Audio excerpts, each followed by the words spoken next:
નમસ્તે મિત્રો, છેલ્લા લેક્ચરમાં આપણે પાર્ટ્સ પર મિલિયન એના વિશે અગત્યની ચર્ચા કરેલી. ત્યારબાદ વધારાનો એક એકમ છે ફોર્માલિટી. એકચ્યુઅલમાં ફોર્માલિટી એ મોલારિટી અને નોર્માલિટીની જેમ જ વ્યાખ્યાયિત થાય છે, પરંતુ અહીંયા ફોર્માલિટીમાં ઉપયોગ થાય છે સૂત્રભાર. તો ફોર્મ્યુલા માસ જે છે, સૂત્રભાર જે છે, એના અંગે આપણે ઉદાહરણ દ્વારા સમજૂતી લેશું. ફોર્માલિટી કોને કહેવાય? તો કે 1 લિટર જલીય દ્રાવણમાં સૂત્રભાર જેટલો પદાર્થ ઓગાળવામાં આવે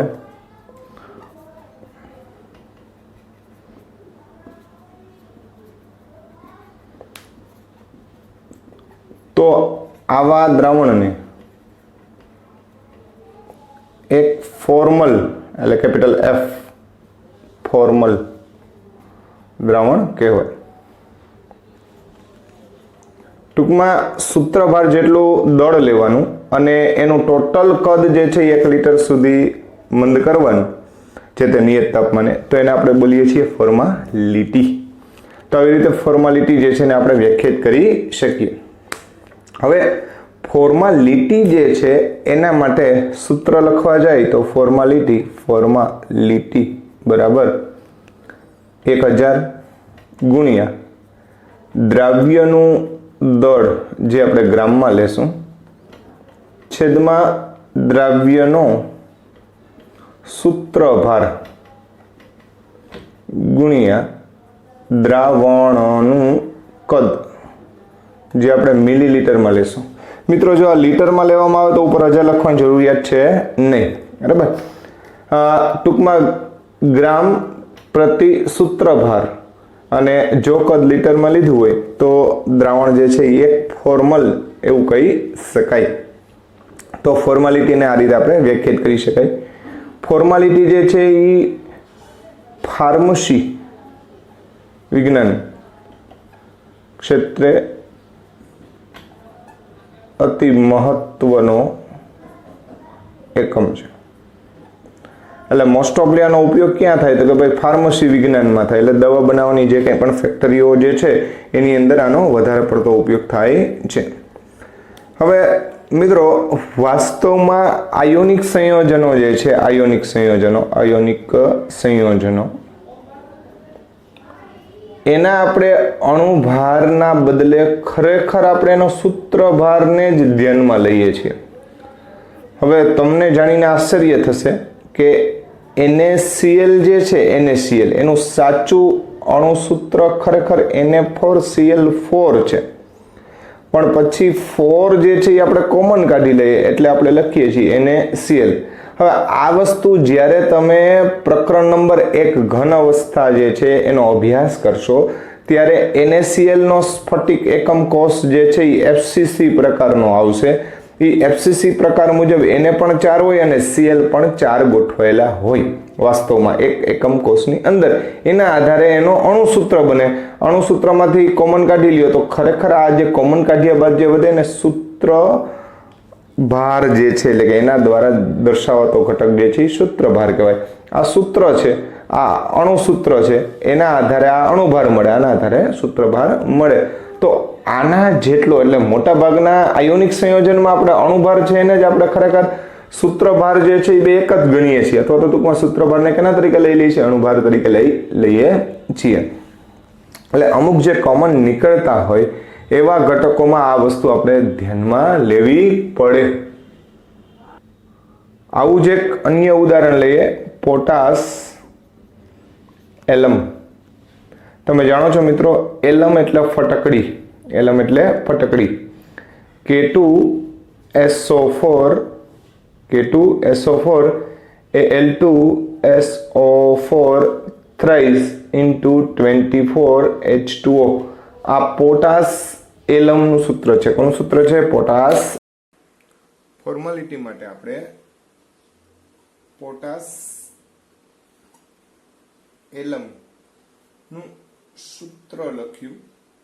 પોટાશિયમનું સૂત્ર જે છે એમાં આપણે K2SO4 Al2 SO4 thrice into 24 H2O એવું આપણે દર્શાવ્યું.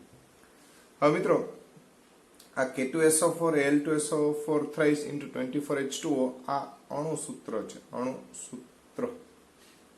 હવે આમાંથી આપણે એને પેલા ગોઠવી નાખીએ. K2Al2SO4 4 times into 24 H2O.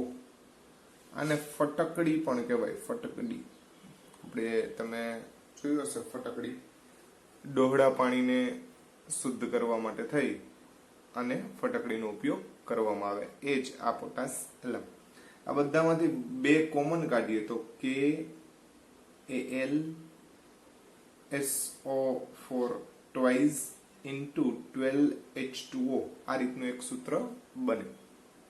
હવે મિત્રો આ સૂત્રના આધારે આપણે ગણતરી કરીએ અને જે ભાર મળે એને સૂત્ર ભાર કહેવાય. આ જે છે એ સૂત્ર જે છે એટલે ખરેખર પ્રમાણ સૂચક સૂત્ર જેને શબ્દ બોલીએ છીએ એના આધારે જે મળશે એને સૂત્ર ભાર અથવા સૂત્ર દળ કહેવાય. બરાબર છે. જેમ કે તેનો પરમાણુ ભાર 39 છે, એલ્યુમિનિયમનો 27 છે, સલ્ફરનો 32 છે, ઓક્સિજનનો 16 ગુણ્યા 4 એટલે આપણે અહીંયા 64 લખી નાખીએ, ગુણ્યા સહગુણક તરીકે 2 છે, વત્તા 12 ગુણ્યા પાણીનો 18 અણુભાર થાય. બરાબર છે. તો એ આપણે ડાયરેક્ટ લખી નાખ્યો છે. હવે આપણે આ બધાનો બેઝિક સરવાળો કરવાનો છે. આ બધાનો બેઝિક સરવાળો 474 જેટલો થાય, જેને આપણે લખશું ગ્રામ પ્રતિ સૂત્ર દળ. તો જો તમે 474 ગ્રામ જેટલો ફટકડી એટલે કે પોટાશ એલમ જે છે એને એક નળાકાર ફ્લાસ્ક કે જે 1 લીટર કદ ધરાવતો હોય આની અંદર આ 474 ગ્રામ જેટલું શું ઉમેરી દઈએ આપણે ભાઈ? તો કે ભાઈ ફટકડી ઉમેરી દેવાની 474 ગ્રામ. અને પછી આની અંદર પાણી એડ કરતા જઈએ અને ટોટલ કદ જે છે એ આનું 1 લીટર કદ થાય ત્યાં સુધી આપણે પાણી એડ કરી અને હલાવીને દ્રાવણ બનાવી નાખીએ. તો આ 1 લીટર દ્રાવણ જે બન્યું એમાં સૂત્ર દળ જેટલું ફટકડી આપણે ઉમેરેલ છે. તો આવું દ્રાવણની સાંદ્રતા, આની સાંદ્રતા આપણે એક ફોર્મલ છે એવું આપણે દર્શાવીએ છીએ. બરાબર છે. એટલે આ રીતે આપણે ફોર્માલિટી જે છે એ સમજાવી શકીએ. અને સૂત્ર આપણે પેલા કહી જ દીધું છે કે ફોર્માલિટી બરાબર દ્રાવ્યનું દળ ગુણ્યા 1000. આ દ્રાવ્યનું દળ આપણે કેમાં લીધું મિત્રો? ગ્રામમાં લીધું છે. અને અહીંયા જે છે સૂત્ર દળ આવશે અને ગુણ્યા દ્રાવણનું કદ કયા એકમમાં લેવાનું છે? મિલીલીટરમાં. આ ગ્રામમાં લેવાનું છે. તો આ રીતે ટૂંકમાં આપણે ફોર્માલિટી જે છે એને દર્શાવી શકીએ. ફોર્માલિટીનો એકમ કીધું એ પ્રમાણે કે ફોર્મલ થાય. શું થાય? ફોર્મલ. બરાબર. એટલે ફોર્માલિટીનો એકમ જે છે એ ફોર્મલ એવો શબ્દ બોલાય. અને ખાસ કરીને દવા બનાવતી જે ફેક્ટરીઓ જે છે એની અંદર આ વધારેમાં વધારે ઉપયોગી છે. તો આ વાત થઈ ફોર્માલિટી. ત્યારબાદ હવે આપણે નોર્માલિટી જે છે એના કેટલાક કોન્સેપ્ટ છે એની ખાસ કરીને ચર્ચા કરવી છે. મિત્રો નોર્માલિટી માટે આપણે તુલ્ય ભારની ગણતરી કરવી પડે. બરાબર. આ તુલ્ય ભાર એટલે સામાન્ય રીતે તુલ્ય ભાર બરાબર અણુ ભાર ભાગ્યા એસિડિકતા અથવા બેઝિકતા અથવા ગુણક સંખ્યા. બરાબર. એવા શબ્દો આપણે એના માટે વાપરીએ છીએ. હવે તમે જાણો છો એ પ્રમાણે કે ભાઈ H2SO4 હોય તો 2 હાઇડ્રોજન મુક્ત કરે એટલે આપણે અહીંયા આને N શબ્દ વાપરીએ આપણે. આ તો N બરાબર 2 ગણાય. તો અહીંયા અણુભાર ભાગ્યા 2 એટલે કે H2SO4 માટે 98/2 એટલે કે 49 એ એનો તુલ્ય ભાર થાય, ગ્રામ પ્રતિ તુલ્ય, ગ્રામ ઇક્વિવેલન્ટ એવો શબ્દ પણ બોલીએ. મિત્રો અહીંયા અમુકમાં ઘટકોમાં સ્પષ્ટ છે જેથી કરીને તમને સરળતાથી ખ્યાલ આવી જશે, પણ કેટલાક ઘટકો એવા છે કે જેમાં આપણે યાદ રાખવું પડે. જેમ કે તમને ખ્યાલ છે H3PO4, H3PO3, H3PO2,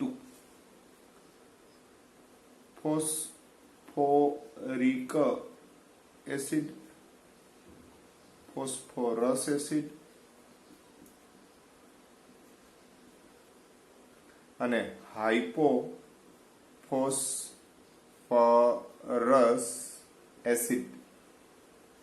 હવે મિત્રો અહીંયા ત્રણની અંદર તમને 3 H દેખાય છે, પણ સંયોજકતા સમાન નથી. એટલે ગુણક સંખ્યા n છે ને એ આના માટે 3 છે, આના માટે 2 છે, આના માટે 1 છે. એનું કારણ એનું બંધારણ છે મિત્રો, બરાબર છે. અને એ બંધારણ આપણે જ્યારે આગળ પી વિભાગના તત્વો જે છે એનો અભ્યાસ કરશું ત્યારે તમને ઇઝીલી સમજાઈ જશે, બરાબર. પણ અત્યારે હું તમને એમ કહું છું કે ભાઈ H3PO4 છે એનું બંધારણ જે છે એને અનુલક્ષીને આ જે કંઈ પણ ઘટકો જે છે એમાં સરળતાથી આપણે ધ્યાનમાં લેવા જેવી બાબતો જે છે એ નોંધી લેશું, જેથી કરીને આપણે આપણું જે કંઈ પણ ગણતરીનું કાર્ય છે એ સરળતાથી કરી શકીએ. તો P=O, OH, OH, OH, આમાં આ O સાથે જોડાયેલા H જેટલા પણ છે એ સરળતાથી મુક્ત થઈ શકે. એટલે આનું બંધારણ એ ટાઈપનું છે, ખાસ ધ્યાનમાં રાખજો. ડાયરેક્ટ P સાથે જોડાયેલો H જે છે એ મુક્ત ન થઈ શકે, બરાબર. બાકીના બંધારણોમાં અહીંયા આની P સાથે જોડાયેલો એક પણ H નથી, આમાં P સાથે એક H જોડાયેલો છે, આમાં P સાથે 2 H જોડાયેલા છે. ટૂંકમાં એનું બંધારણ જે છે એના ઉપર એ બધી વસ્તુઓ ડિપેન્ડેન્ટ છે. એટલે આપણે કીધું કે ભાઈ આ પ્રકારના જે કંઈ પણ બંધારણો જે છે, બરાબર, આ H3PO3 માટેની વાત છે. અને H3PO2 માટેની વાત કરવા જઈએ તો H3PO2 એટલે OH એક જ આવે, બાકીના H જે છે એ 2 આ ડાયરેક્ટ P સાથે જોડાયેલા H જે છે એ મુક્ત કરી શકાતા નથી. એટલે આની સંયોજકતા n બરાબર 3 કીધી, આની 2 કીધી, આની 1 કીધી છે, ધ્યાનમાં રાખજો, બરાબર. તો આ રીતે આપણે આ સમજૂતી જે છે આગળ જતા આપણે આવશે, પણ અત્યારે આપણે ધ્યાનમાં લેશું. તો મિત્રો તમને અહીંયા એવું પૂછવામાં આવે કે નોર્માલિટી ઉપરથી મોલારિટી અથવા મોલારિટી ઉપરથી નોર્માલિટી, તો એના માટેનું એક આંતર પરિવર્તન સૂત્ર આપણે ધ્યાનમાં લેશું. n બરાબર ms, નામ છે મહેન્દ્રસિંહ ધોની, MS ધોની, એટલે યાદ રહી જાય આપણને, બરાબર છે. જ્યાં n બરાબર નોર્માલિટી, m બરાબર મોલારિટી અને s એટલે આપણે સાદી ભાષામાં સંયોજકતા કહેશું, બરાબર, યાદ રાખવા માટે હો મિત્રો, બરાબર છે. આવું કોઈ સૂત્ર ન હોય તો સંયોજકતાને ધ્યાનમાં લેશે. એટલે સંયોજકતા એટલે ગુણક સંખ્યા. દાખલા તરીકે આપણે એમ કહીએ કે ભાઈ H3PO4 એનું 1 મોલર બરાબર ખાલી જગ્યા નોર્મલ. તો H3PO4 એની મોલારિટી આપી હોય અને નોર્માલિટી ગણવી હોય તો સૂત્ર આપણે આ વાપરવાનું છે. શું વાપરવાનું છે? n બરાબર ms. તો મોલારિટી આપણને કેટલી આપી છે? 1. અને H3PO4 ની હમણાં જ કીધી સંયોજકતા કેટલી થાય? 3. તો 3 ગુણ્યા 1 એટલે કેટલા થાય? 3 નોર્મલ, આવું આપણે કહી શકીએ. ખ્યાલ આવે છે? તો આ સૂત્રનો આપણે ઉપયોગ કરવાનો થાય. હવે કેટલાક ઘટકો જેમાં નોર્માલિટી ગણવા માટે થઈ અને ઇલેક્ટ્રોન ટ્રાન્સફર, બરાબર, ખાસ કરીને રેડોક્સ પદાર્થો એટલે ઓક્સિડેશન કરતા રિડક્શન કરતા, એમાં KMnO4 આનું ખાસ ધ્યાન રાખજો મિત્રો. ખોડિયાર મંદિર નંબર 4, બરાબર, પોટેશિયમ પરમેંગેનેટ છે ખરેખર તો પોટેશિયમ પરમેંગેનેટ, બરાબર. તો KMnO4 એ એસિડિક માધ્યમ જ્યારે હોય ત્યારે KMnO4 એટલે ખાસ કરીને MnO4 -1 આયન એનું રૂપાંતરણ Mn+2 માં થાય. તો મિત્રો અહીંયા એક Mn છે, અહીંયા પણ એક Mn છે. આના ઓક્સિડેશન આંક 7 છે, આનો ઓક્સિડેશન આંક 2 છે. તો ડિફરન્સ તમે જો, ડિફરન્સ જે છે એ 5 છે. કેટલો છે? 5. એટલે 5 ઇલેક્ટ્રોનનો કહી શકો, 5 ઓક્સિડેશન આંકનો કહી શકો. તો આના આધારે આપણે અણુભાર એસિડિક માધ્યમની જ્યારે વાત ચાલતી હોય ત્યારે KMnO4 નો તુલ્ય ભાર કેટલો ગણવાનો? તુલ્ય ભાર કેટલો ગણવાનો? તો કે ભાઈ અણુભાર ભાગ્યા 5. ખાસ ધ્યાનમાં રાખજો. એટલે આની ગુણક સંખ્યા આપણે અથવા સંયોજકતા કેટલી ગણશું? 5 ગણશું. શું કામ? તો એનું આપણે રીઝન સમજાવેલું છે. બરાબર છે. એ જ રીતના KMnO4 બેઝિક અને તટસ્થ માધ્યમની જો વાત કરવામાં આવે, બેઝિક માધ્યમ અથવા તટસ્થ, તો ત્યારે n બરાબર 1 ગણવામાં આવે. કેટલો ગણવામાં આવે? 1. શા માટે? તો કે ભાઈ MnO4-1 એનું રૂપાંતરણ MnO2 માં થાય. હવે અહીંયા પ્લસ MnO2 માં તમે અહીંયા જોઈ શકો છો કે MnO2 જે છે એમાં ઓક્સિડેશન આંક જે છે એ +7 છે. અને MnO2 ની વાત કરવા જઈએ તો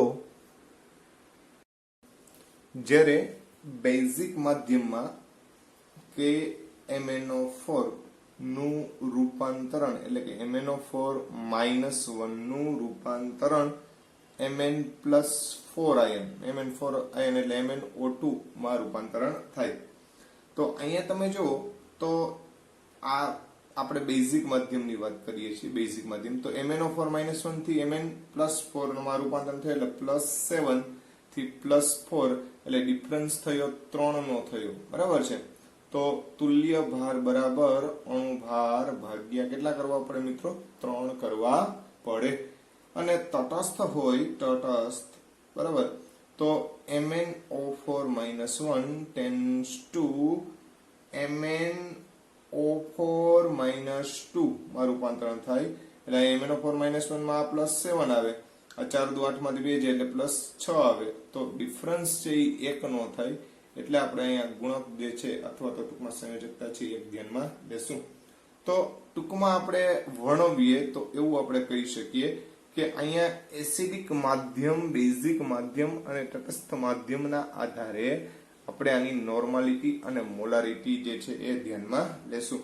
તો સામાન્ય રીતે KMnO4 એમાં સામાન્ય રીતે 5 જે છે સંયોજકતા થાય, પણ એસિડિક માધ્યમ 3 બેઝિક માધ્યમ અને 1 જે છે એ તટસ્થ માધ્યમ એવું ધ્યાનમાં લેવું. આ વસ્તુને ખાસ ધ્યાનમાં લેજો. આ જ રીતે K2Cr2O7 એના માટે થઈ અને સહગુણક જે છે 6 આવે છે. Na2Cr2O7 હોય, K2CrO4 હોય, આ તમામ માટે સંયોજકતા 6 છે એ આપણે ધ્યાનમાં લેશું. પછી આપણે પહેલા જ કહી દીધું ભાઈ H3PO2, H3PO3 અને H3PO4 આ બધા માટે થઈને સંયોજકતા ધ્યાનમાં લેવા જેવી બાબત હોય તો 1, 2 અને 3. H2SO4 બધા જાણો જ છો, સૌથી વધારે વખત પૂછાય છે આ બધી વસ્તુ, એટલે ધ્યાનમાં રાખજો. તો એની સંયોજકતા આપણે આ બધા અણુભારને આટલા વડે ભાગવા એવી આપણે વાત કરીએ છીએ. Oxalic acid H2C2O4, oxalic acid એટલે ખરેખર આ રીતે થયો. બરાબર છે. તો આમાં પણ n બરાબર કેટલા લેવાના થાય? 2. એટલે સંયોજકતા જે છે એ આપણે 2 ને ધ્યાનમાં લેશું. તો મિત્રો આ રીતે સંયોજકતાઓ જે છે એ કેટલી લેવી એ વસ્તુ આપણે ધ્યાનમાં લેવાની કે ભાઈ આટલી સંયોજકતાના આધારે આપણે અણુભાર ઉપરથી તુલ્ય ભાર ગણી શકીએ અને તુલ્ય ભાર જે છે એના આધારે આપણે પછી આ નોર્માલિટી છે એ ગણી શકીએ. તો આ નોર્માલિટી એકમ જ્યારે વાપરતા હોય ત્યારે આવી ગણતરીઓ મગજમાં રાખવાની. આ અતિ મહત્વનો ટોપિક ગણાવી શકાય. ખાસ ધ્યાનમાં રાખજો.